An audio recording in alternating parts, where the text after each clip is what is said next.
인생에 있어서 가장 큰 괴로움을 만났다며 찾아온 사람이 있습니다. 너무 가혹해서 견디기가 힘들다고 합니다. 인생이란 원래 그렇겠죠. 힘들지 않은 인생이 어디 있겠습니까? 산봉우리가 높을수록 그 밑에 골짜기도 깊어지는 법입니다. 자신이 이루고 싶은 목표가 크면 클수록 그 드리워진 그림자, 그 부대해야 할 짐들도 크고 많아지겠죠. 산봉우리 하는 말이 나왔으니 하는 얘기인데, 세상에서 가장 크고 높은 산은 에베레스트 산이 되겠지만 인생에 있어서 가장 높고 큰 봉우리는 에베레스트가 아닙니다. 바로 자기가 당면한 자신의 앞에 있는 그 산이 제일 크고 제일 높은 산이죠. 그러니 다른 사람은 모릅니다. 다른 사람이 설령 알려고 해도 자신의 그 속 깊은 상황, 사정 모를 겁니다. 자신만의 문제이지만 서럽죠.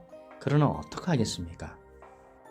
용기 내고 힘내어서 다시 한번 한 발자국 더 디뎌 보시기 바랍니다.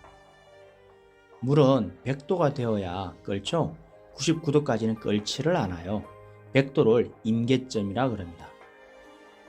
좌절하지 말고 포기하지 말고 다시 한 번 더 정진하십시오. 운명은 바꿀 수 있습니다. 바뀌어집니다. 오히려 전화위복으로 삼아서 더 큰 결실을 이루는 도약대임을 믿어 의심치 마십시오. 이런 뜻에서 고사성어 하나를 인용해 볼까 합니다. 바로 세옹지마입니다. 인생지사 세옹지마라고 한번 들어보셨을까요? 세옹지마에서 세옹이란 변방, 국경이 있는 변방의 나이 드신 할아버지를 뜻하죠. 세옹, 세자는 변방, 옹자는 할아버지를 뜻합니다. 세옹지마, 변방에 있는 어느 할아버지의 말에 관한, 타고 다니는 말에 관한 이야기, 이것이 세옹지마인데 내용은 이러합니다. 옛날에는 말의 값이 비쌌습니다.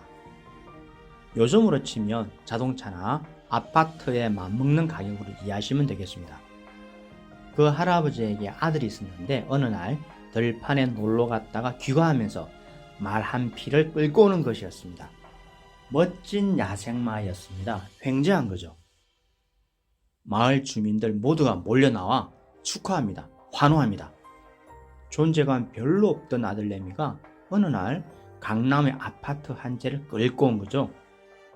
마을 사람 모두가 자기 일처럼 흥분하였는데 그 할아버지 세옹이 하시는 말, 아닙니다. 이 말이 생긴 게 큰 복 같지만 혹시 누가 알까요? 화가 될지 라고 침착하게 대답합니다. 그러고 나서 몇 달이 지났습니다. 이 아들내미 말 타고 잘 놀았겠죠? 그러던 어느 날 그만 낙마, 말에서 떨어져서 다리뼈가 부러졌네요. 불구 안 된 게 천만다행인 겁니다. 이 소식을 들은 마을 주민들 한 분 한 분 찾아옵니다. 그러면서 걱정하고 위로하죠. 여기에 대답하는 세옹의 말씀 또 남다릅니다. 걱정 마세요. 혹시 누가 알까요? 아들이 다리 부러진 게 화가 아니라 오히려 복이 될지. 인생의 일이란 좀 더 지켜봐야 된다라는 뜻이었죠. 과연 그로부터 며칠 후 그만 전쟁이 터졌습니다. 국경 마을이지 않습니까? 당연히 젊은 사람들 징집되어 전쟁통에 끌려가겠죠. 그리고 10사람 중에 8, 9명은 전사했다고 합니다. 하지만 세옹의 아들은 전쟁터에 나갈 수가 없었죠. 다리가 부러졌지 않습니까? 치료를 해야 되니 전쟁 징집의 면제 사유였습니다. 이었고 전쟁은 끝났습니다. 그러나 마을은 잠잠할 리가 있을까요?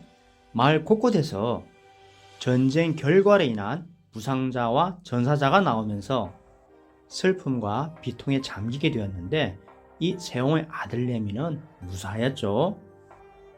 그렇게 몇 년이 지난 후 이 야생마는 성장해서 천리마, 한열마로 거듭났습니다. 돈을 주고도 천금을 주고도 살 수 없는 그런 가치가 된 거죠.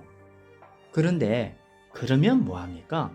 이 왕성하고 멋진 이 한열마가 도망간 거죠. 어느 날 이 야생마가 세옹의 집 울타리를 뛰어넘어 사라진 겁니다. 마을 사람들 또 몰려들어 걱정해 줍니다. 아이고 이를 어쩔까요? 모두 걱정하고 위로해 주죠. 여기서 또 세옹의 답변이 당연하게도 남달라지죠. 아, 걱정하지 마세요. 혹시 또 누가 알까요? 이 일이 손해로 끝나는 게 아니라 이득으로 되돌아올지. 과연 그리 되었죠. 복이 터진 겁니다. 대박나게 되었습니다. 집 나갔던 야생마가 가족을 이루어서 되돌아왔습니다. 이쁜 암말과 새끼까지 데리고 온 거죠. 야생마가 뛰쳐나갔던 것은 자기 본능에 의해서 장가든 거고, 그리고 일가를 이루어서 오히려 새끼까지 낳아서 다시 돌아온 겁니다. 대박난 거죠. 이러니 마을 사람들은 물론 감탄했을 것이고 역사에 길이 남을 사자성어 하나가 태동하게 되었습니다. 세옹의 말, 세옹지마가 되었고 늘려서 인생지사 세옹지마가 되었습니다. 지난 수십 년 동안 사람을 상담하면서 가능한 그 결과까지 추적해 보았습니다. 어떤 어려움에도 의지를 잃지 않고 정진하는 사람은 소원을 성취하였습니다. 운명을 바꾸어 갔습니다. 일출, 해가 뜨기 직전의 순간이 가장 춥고 가장 어둡습니다.